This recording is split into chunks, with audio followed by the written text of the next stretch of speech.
Good evening and welcome to the London Football Show Live, the home of London League football.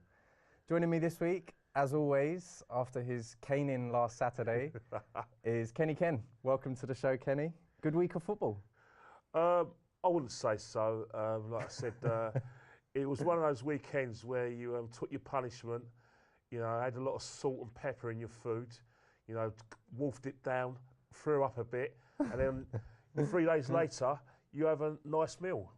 Well, we've got a lot to get through within the next hour. A lot of games, two rounds of Premier League and Lower League games to get through. But as always, we will start with our highs and lows of the week that's been. Starting with the Player of the Week. A few contenders, Kenny. Yes, there was a couple of contenders. One of the contenders, if we go back to the North London derby, there's been a myth about the North London derby, who was the man of the match. Now, a lot of people are going to say Harry Kane because he scored the goals in the 56th minute and the 86th minute. However, the man who actually won the game for them was actually Ryan Mason in midfield. He actually dominated midfield. It was one of the best performances I've seen from a young player in a long time. And I think he should have got man of the match. And how journalists across the board, especially TV and the written press, didn't make him man of the match just astonished me as a football man. Someone who's watched football. But they've given man of the match to Harry Kane because he's won the game. He's ultimately won the game for Spurs. Oh, definitely, yeah. But it's an old adage. It's like, I'm going back a bit, but you look about 25 years ago, Paul Gascoigne was a big thing in football, and whenever Spurs won and he got a goal, he was man of the match. But there was other players like Paul Allen and Gary Abbott had great games, but because he's a name, Ryan Mason. But Harry Kane did give the Arsenal defence quite a torrid time, and he did have a good game against Liverpool as well. He got on the score sheet. They lost the game, but he has had two good games in the past week. He's had a couple of very good games, but like I said, I could say I've added Ozil there in man of the week. Now people will say, why you put Ozil there? All right, you can give him man of the week because he scored against Tottenham Hotspur. But if you look at his performance, he scored against Tottenham Hotspur. He's had 2 assists against Leicester City, so Ozil is worth a shout as well. So Ozil seems to be coming good recently. So who else makes your list? We've got a special mention for Jamie Curitan of Dagenham and Redbridge. 39 years old. 39 years young. 39 years young. Scores a double. Scores a double against York. So he's my man of the week. You've got it's narrowed down a bit, but in terms of those 3 names, they're always sort of sticking out. Obviously, there's a few others we can mention as well. We got Akinfenwa of AFC Wimbledon. Yes, his double helped them to a very good win against Newport last weekend. Akinfenwa, he said he even missed a penalty. Yeah, could have had a hat-trick. He was able to miss a penalty. So Akinfenwa was in there. And also, I always try to get my friend Eden Hazard in there because he's a player that I think very highly of. Like he scored against Aston Villa, got the first goal, and he signed a new contract for Chelsea. So Chelsea fans will be very happy about Eden Hazard. But in terms of that doesn't help him become Player of the Week. Oh, of course not. Absolutely not. But in terms of my Player of the Week, if you want me to give my Player of the Week, I'll have to go to Ryan Mason for that performance at North London Derby. That was the best performance I've ever seen. So even though obviously Spurs played again, there's players that have played twice and players that have had 2 good games. And absolutely. You want to give it to Ryan Mason? Well, again, I've watched most games. Obviously, I was at the Emirates on Tuesday. I watched the North London Derby. I've seen highlights of the Liverpool game and I saw the Chelsea game yesterday. In terms of that, I still can't get that performance out of my mind. He was a pest in midfield. He tackled everything. He probably he'll tackle a wall. But like I said, he dictated how he basically was the leader on that pitch. He's a manager on the field. And I think Player of the Week has to go to Ryan Mason of Tottenham Hotspur. Ryan Mason, Player of the Week. I'm quite surprised at that, Kenny. We'll move on now to Goalkeeper of the Week. Some good goalkeeping performances. Let's start with Peter Cech. Now, he's been left out of Chelsea. Courtois come in, done a fairly good job, lost his way a little bit in the last few games. Cech's come in, and what a performance against Everton. Well, it's as Jose Mourinho says, he's only had 2 things to do.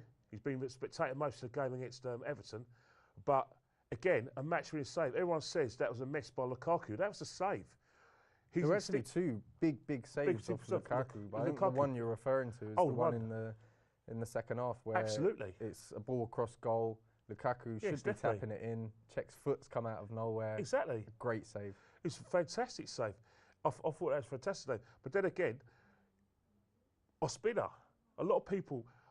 I was astonished at during the Spurs game when a certain ex-England international blamed him for Spurs' first goal. If it was for Ospina, Arsenal would have got thrashed by Tottenham.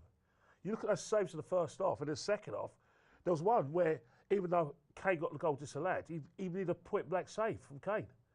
So Ospina is up there as well. And then let's not forget Rob Green of QPR and more good performances from him. He's been rock solid this season. Again, Rob Green.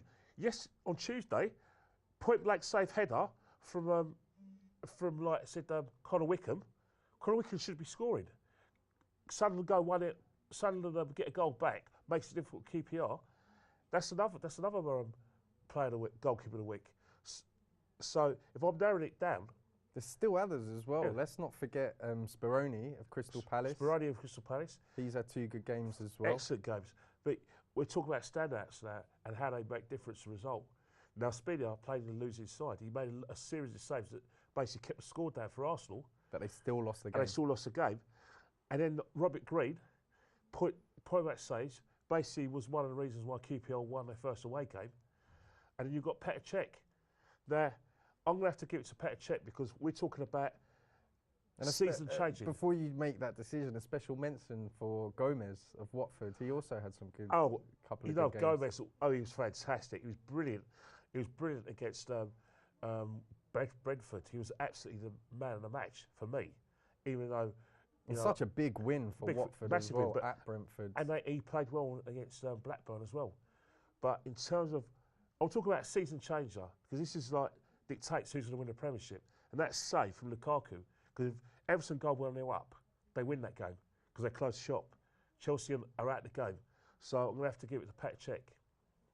Petr Cech, goalkeeper of the week. I'm very surprised at Kenny this week. He's given a player of the week to a Tottenham player, goalkeeper of the week to a Chelsea player. I call it, I see it. We'll go on now to goal of the week. Not as many contenders, not as many spectacular goals from our London clubs, but a couple that do stick out. We'll start with QPR, Bobby Zamora. What a goal. On his wrong foot. And a lot of people think Bobby Zamora is predominantly left-footed. And yet he's got his back to goal, he's taken a turn, he's surprised Pantinian won a goal. So that's a very good goal.